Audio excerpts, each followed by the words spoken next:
ಮಳೆ ಬಂದು ವಾತಾವರಣ ಭಾರಿ ಚಂದ ಆಯ್ತು, ತಂಪಾಯ್ತು, ಮಳೆ ಬರ್ತಾ ಉಂಟು. ಈ ಮಳೆಗೆ ಎಂತಾದರೂ ಒಂದು ಸ್ನ್ಯಾಕ್ಸ್ ಮಾಡುವ ಅಂತೆಲ್ಲ ಅನಿಸ್ತು. ಸೊ ನೋಡ್ಬೋದು ಎಷ್ಟು ತಂಪಾಗಿದೆ ವಾತಾವರಣ. ಸಿಡಿಲು ಮಳೆ ಎಲ್ಲ ಅನ್ಸುತ್ತಿದ್ದಾಯಿತು ಜೋರಾಗಿ. ಸೊ ಆಯಿತು, ಹಾಗಾದರೆ ಎಂತಾದರೂ ಒಂದು ರೆಸಿಪಿ ಮಾಡುವ. ಒಂದು ಈಸಿ ಮತ್ತು ಟೇಸ್ಟಿಯಾಗಿರುವಂಥ ಯಾವುದಾದ್ರೂ ಒಂದು ರೆಸಿಪಿಯನ್ನು ನಾನಿವತ್ತು ಟ್ರೈ ಮಾಡ್ತೇನೆ. ಸಾಬಕ್ಕಿಯನ್ನು ಯೂಸ್ ಮಾಡಿಕೊಂಡು ಮಾಡುವಂಥ ಒಂದು ಈಸಿ ಆದಂಥ ರೆಸಿಪಿ ಆಗಿರ್ತದೆ ಇದು. ಖಂಡಿತವಾಗಿ ಸಹ ಇದು ತುಂಬ ಟೇಸ್ಟಿಯಾಗಿರ್ತದೆ, ಅದೇ ರೀತಿಯಾಗಿ ಕ್ರಿಸ್ಪಿಯಾಗಿ ಸಹ ಬರ್ತದೆ. ಸೊ ಎಲ್ಲರೂ ಸಹ ಇದನ್ನು ಒಂದು ಸತಿ ಟ್ರೈ ಮಾಡಿ ನೋಡ್ಬೋದು. ತುಂಬ ಈಸಿ ಉಂಟು, ಮಾಡಲಿಕ್ಕೆ ಏನು ತುಂಬ ಕಷ್ಟ ಇಲ್ಲ. ನಾನು ಮಳೆ ಬರ್ತಾಯಿತ್ತು, ಸೊ ಎಂಥ ಸ್ನ್ಯಾಕ್ಸ್ ಮಾಡೋದು, ಎಂತಾದರೂ ಒಂದು ಮಾಡಿಕೊಡುವ, ಮನೆಯಲ್ಲಿ ತಮ್ಮನವರು ಸಹ ಇದ್ದರು.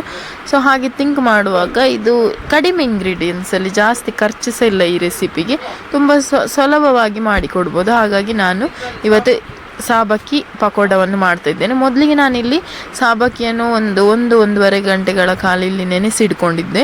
ನೀವು ನೋಡ್ಬೋದು, ಇದು ಸ್ವಲ್ಪ ಜಾಸ್ತಿ ಸಹ ನೆನೆಸಿ ಹಾಕ್ಕೊಳ್ಬೋದು, 3 ಅವರ್ ನೆನೆಸಿಟ್ಕೊಳ್ಬೋದು. ಸೊ ಇದನ್ನು ಒಂದು ಮಿಕ್ಸಿ ಜಾರಿಗೆ ಹಾಕ್ಕೊಂಡು ಖಾಲಿ 1-2 ಟರ್ನ್ ಅಷ್ಟೇ ಕೊಡ್ತಾ ಇದ್ದೇನೆ ನಾನು. ಫುಲ್ ಇದು ಪುಡಿ ಆಗಲಿಕ್ಕಿಲ್ಲ. ಸ್ವಲ್ಪ ಇದನ್ನು ನಾನು ಒಂದು 2 ಜಾರ್ ತಿರುಗಿಸಿ ಈ ರೀತಿಯಾಗಿ ತೆಗೆದಿಟ್ಕೊಂಡೆ. ನೀವು ನೋಡ್ಬೋದು, ಫುಲ್ ಸಣ್ಣ ಮಾಡ್ಕೊಳ್ಳಿಲ್ಲ ಇದನ್ನು, ಅದು ಹಾಗೆ ಮಾಡ್ಕೊಳ್ಬಾರ್ದು. ಸೊ ಅದು ತಿನ್ನಲಿಕ್ಕೆ ಸಿಗಬೇಕಾದ್ರೆ ಅದು ಕಾಳು. ಸೊ ನೆಕ್ಸ್ಟ್ ನಾನು ಇದಕ್ಕೆ ನೆಲಕಡಲೆಯನ್ನು ಹಾಕ್ಕೊಂಡೆ. ಹೀಗೆ ನೆಲಕಡಲೆಯನ್ನು ಸ್ವಲ್ಪ ಹುಡಿ ತುಂಡು ಮಾಡಿ ಇದಕ್ಕೆ ನಾನೊಂದು 100 ಗ್ರಾಮಿನಷ್ಟು ನೆಲಕಡಲೆಯನ್ನು ಹಾಕ್ಕೊಂಡಿದ್ದೇನೆ. ಅದಾದಮೇಲೆ ನಾನು ಇಲ್ಲಿ 1 ಚಮಚದಷ್ಟು ಇದು ಕರಿಮೆಣಸಿನ ಪುಡಿಯನ್ನು ಸಹ ಹಾಕ್ಕೊಂಡಿದ್ದೇನೆ. ಕಾಳು ಮೆಣಸಿನ ಪುಡಿಯನ್ನು ಹಾಕ್ಕೊಂಡೆ. ರುಚಿಗೆ ತಕ್ಕಷ್ಟು ಉಪ್ಪನ್ನು ಹಾಕ್ಕೊಂಡಿದ್ದೇನೆ. ಅದೇ ರೀತಿಯಾಗಿ ಸ್ವಲ್ಪ ಅರಶಿನ ಹುಡಿಯನ್ನು ಹಾಕ್ಕೊಂಡಿದ್ದೇನೆ. ಮತ್ತು ನಾನು ಈ ಪಕೋಡ ಮಾಡಲಿಕ್ಕೆ ನೀರುಳ್ಳಿ ತಗೊಂಡಿದ್ದೇನೆ, 1 ದೊಡ್ಡ ನೀರುಳ್ಳಿ. ನೀವು ಜಾಸ್ತಿ ನೀರುಳ್ಳಿಯನ್ನು ಸಹ ಉಪಯೋಗಿಸ್ಬೋದು. ಅದೇ ರೀತಿಯಾಗಿ ಒಂದು 2 ಕಾಯಿ ಮೆಣಸು, ಸ್ವಲ್ಪ ಕೊತ್ತಂಬರಿ ಸೊಪ್ಪು ಜಾಸ್ತಿ ಇದ್ದರೆ ಹಾಕ್ಬೋದು. ನನ್ನ ಹತ್ರ ಮನೆಯಲ್ಲಿ ಅಷ್ಟೇ ಇದ್ದ ಕಾರಣ ನಾನು ಸ್ವಲ್ಪ ಹಾಕಿದ್ದೆ. ಇದೆಲ್ಲವನ್ನು ಒಂದು ನೀಟಾಗಿ ನಾವು ಹೀಗೆ ಮಿಕ್ಸ್ ಕೊಡ್ಕೊಳ್ಬೇಕು. ನೀಟಾಗಿ ಒಂದು ಮಿಕ್ಸ್ ಮಾಡಿ ಒಂದು ತವದಲ್ಲಿ ನಾನು ಮೊದಲೇ ಬಿಸಿ ಆಗಲಿಕ್ಕೆ ಇಟ್ಟಿದ್ದೇನೆ ತವ. ಅದರಲ್ಲಿ ತೆಂಗಿನ ಎಣ್ಣೆಯನ್ನು ನಾನು ಹಾಕ್ಕೊಂಡಿದ್ದೇನೆ. ಈ ಒಡೆಯಾಗಿ ಇದನ್ನು ತಟ್ಟಿಕೊಂಡು ಚಿಕ್ಕ ಚಿಕ್ಕ ಒಡೆ ಟೈಪ್ ಮಾಡಿ ಇದನ್ನು ನಾವು ಫ್ರೈ ಮಾಡ್ಕೊಳ್ಬೇಕು. ನೀವು ನೋಡ್ಬೋದು, ಈ ರೀತಿಯಾಗಿ ಚಿಕ್ಕ ಚಿಕ್ಕ ಇದು ಮಾಡಿ ವಡೆ ಹಾಗೆ ಮಾಡಿಕೊಂಡು ಇಡ್ಬೋದು. ಇನ್ನೊಂದು ಮಾತು ನಾನು ಹೇಳಲಿಕ್ಕೆ ಇಷ್ಟಪಡ್ತೇನೆ, ಸಾಬಕ್ಕಿಯಲ್ಲಿ ಜಾಸ್ತಿ ಕಾರ್ಬೋಹೈಡ್ರೇಟ್ ಅಂಶ ಇರೋದ್ರಿಂದ ವೆಯ್ಟ್ ಲಾಸಿಗೆ ಟ್ರೈ ಮಾಡ್ತಿರುವವರು ಇದನ್ನು ಖಂಡಿತವಾಗಿ ಟ್ರೈ ಮಾಡಲಿಕ್ಕೆ ಹೋಗಬೇಡಿ. ಹೆಲ್ದಿ ರೆಸಿಪಿಯೇ, ಆದರೆ ಕಾರ್ಬೋಹೈಡ್ರೇಟ್ನ ಅಂಶ ಸ್ವಲ್ಪ ಇದರಲ್ಲಿ ಜಾಸ್ತಿ ಉಂಟು. ನಾನು ಅದಕ್ಕೋಸ್ಕರ ಇಲ್ಲಿ ನೆಲಕಡಲೆಯನ್ನು ಯೂಸ್ ಮಾಡಿದ್ದೇನೆ. ಆ್ಯಕ್ಚುಲಿ ನೆಲಕಡಲೆಯನ್ನು ಹಾಕಬೇಕಾಗಿಲ್ಲ, ಅದರಲ್ಲಿ ಸ್ವಲ್ಪ ಪ್ರೋಟೀನ್ ಮತ್ತು ನಮಗೆ ಗುಡ್ ಫ್ಯಾಟ್ ಸ್ವಲ್ಪ ಸಿಕ್ಕೋದ್ರಿಂದ ನಾನಿಲ್ಲಿ ನೆಲಕಡಲೆಯನ್ನು ಇದಕ್ಕೆ ಯೂಸ್ ಮಾಡಿದ್ದೇನೆ. ಇನ್ನೊಂದು ಆಲೂಗಡ್ಡೆಯನ್ನು ಸಹ ಬೇಯಿಸಿ ಪುಡಿ ಮಾಡಿಕೊಂಡು ಇದರಲ್ಲೇ ಆ್ಯಡ್ ಮಾಡ್ಕೊಳ್ಬೋದು, ಅದು ಇನ್ನೂ ಸಹ ರುಚಿಯಾಗಿ ಬರ್ತದೆ.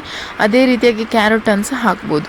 ಈ ರೀತಿಯಾಗಿ ತವದಲ್ಲಿ 2 ಸೈಡಲ್ಲಿ ಒಳ್ಳೆ ರೀತಿಯಾಗಿ ಫ್ರೈ ಮಾಡಿಕೊಂಡ್ರೆ ಈಸಿಯಾಗಿರುವಂಥ ಸಾಬಕ್ಕಿ ಪಕೋಡ ಇಲ್ಲಿ ರೆಡಿ ಆಗ್ತದೆ. ನಾನು ನನ್ನ ಚಾನಲಲ್ಲಿ ಆದಷ್ಟು ಹೆಲ್ದಿಯಾಗಿರುವಂಥ ರೆಸಿಪಿಯನ್ನೇ ನಿಮ್ಮೊಂದಿಗೆ ಶೇರ್ ಮಾಡಲಿಕ್ಕೆ ಟ್ರೈ ಮಾಡ್ತೇನೆ. ಯಾಕೆ ಹೇಳಿದರೆ ನಾನು ಸಹ ಡಯಟ್ ಅಂತ ಹೇಳಿದರೆ ವೆಯ್ಟ್ ಲಾಸಿಗೆ ಫೋಕಸ್ ಮಾಡ್ತಿರೋದ್ರಿಂದ ನಾನು ಸ್ವಲ್ಪ ಕಾರ್ಬೋಹೈಡ್ರೇಟ್ ಅಂಶವನ್ನು ಆದಷ್ಟು ಕಡಿಮೆ ಉಪಯೋಗಿಸ್ತೇನೆ. ನನ್ನ ತಮ್ಮ ಇದ್ದಾನೆ ಟೇಸ್ಟ್ ಮಾಡಿ ರೆಸಿಪಿಯನ್ನು ಟೇಸ್ಟ್ ಮಾಡಲಿಕ್ಕೆ, ನನ್ನೊಟ್ಟಿಗೆ ನನ್ನ ತಮ್ಮ ಇದ್ದಾನೆ.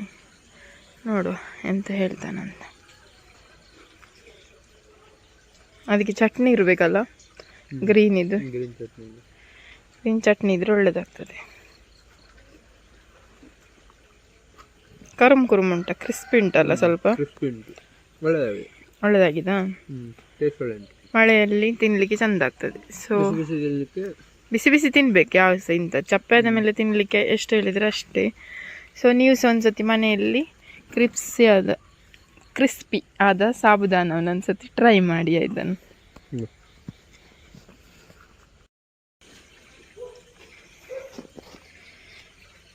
ಇನ್ನು ಅಪ್ಪಲ ಮಲ್ಲ ಕುಕ್ಕು ಆಡ ಟೇಸ್ಟ್ ಎಂಚುಂಡಿ ಲಾಯ್ಕೊಂಡ ಏನೇ ಆಮಲ್ ದಿನ ಒಂದು ಅಂಚ ಪನ್ಪಿನ ಅಥವಾ ಎಂಚಿನ ಎಡ್ಡೆ ಆಯ್ತನ ಭಾರಿ ಟೇಸ್ಟ್ ಆಗ್ತದೆ. ಎಡ್ಡೆ ಆಯ್ತನ ಅಪ್ಪಲ ಪಂದಾಂಡ ಎಡ್ಡೆ ಉಂಡಿಗೆ ನೀಗಿಲ್ ಪೂರ ಮಲ್ಪಲೆ ಅವ ವಿಡಿಯೋವನ್ನು ಸ್ಕಿಪ್ ಮಾಡದೆ ಎಂಡವರೆಗೆ ನೋಡಿದ್ದಕ್ಕೆ ಥ್ಯಾಂಕ್ ಯು ಸೋ ಮಚ್. ನಾನಿವತ್ತು ನಿಮಗೆ ಸಾಬಕ್ಕಿ ಪಕೋಡ ಮಾಡೋದು ಹೇಗೆ ಅಂತೇಳಿ ಹೇಳಿಕೊಟ್ಟೆ. ಇನ್ನೊಂದು ಹೊಸ ಹೆಲ್ದಿ ರೆಸಿಪಿಯೊಂದಿಗೆ ನಾನು ಮತ್ತೆ ನಿಮ್ಮನ್ನು ಭೇಟಿ ಆಗ್ತೇನೆ. ಅಲ್ಲಿಯವರೆಗೆ ಟೇಕ್ ಕೇರ್, ಬಾಯ್ ಬಾಯ್. ಹೀಗೆ ಸಪೋರ್ಟ್ ಮಾಡ್ತಾಯಿರಿ. Thank you so much.